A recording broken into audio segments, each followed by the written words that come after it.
A historic day in Alabama today. Doug Jones set to be sworn in as our next U.S. Senator. That will be January the 3rd. Our state leaders certify the election this afternoon at 1:10, despite claims of voter fraud. Roy Moore released a statement this afternoon saying, in part, quote, "I have stood for the truth about God and the Constitution for the people of Alabama. I have no regrets," end quote. Doug Jones says his win is a new chapter for Alabama.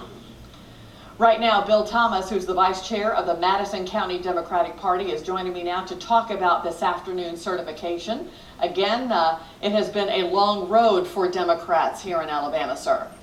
It has, but we have turned the state blue, so that means a lot for us. You have turned the state blue, but today's certification doesn't mean it's over. Roy Moore still has 48 hours to either request and pay for a recount. That's true, but I think his chances are, time is running out, so we'll see what happens. Any inkling so far? What is Doug Jones prepared to do if he does go ahead and file for a recount? Well, you're going to have to ask Doug Jones that, but I don't think there's a ghost of a chance that happening.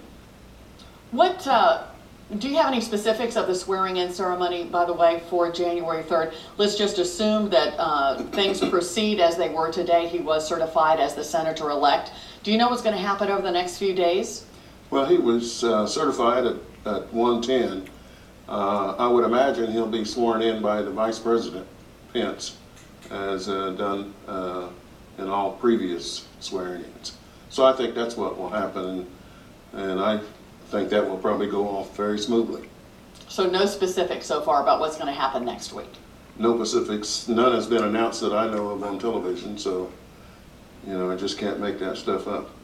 What lies ahead of him as he hits, when he puts boots on the ground in Washington, D.C.? Well, I think he's going to want to get right into it, and I think the infrastructure bill will be big on the agenda.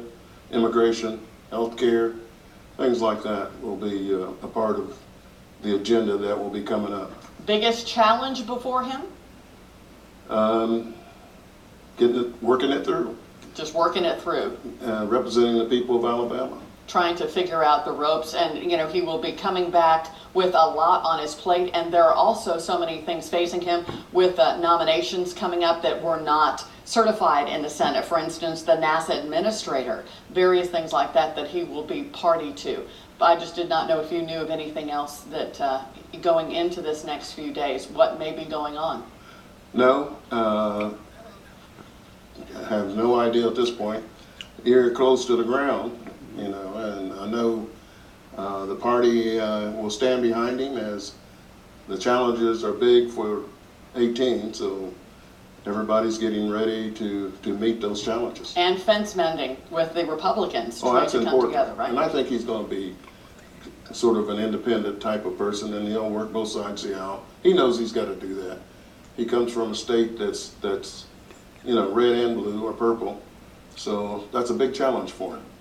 Bill Thomas, thank you for being with us today. We will talk again, I'm sure, in the next week or so. Can I say go Alabama? I think you just did. And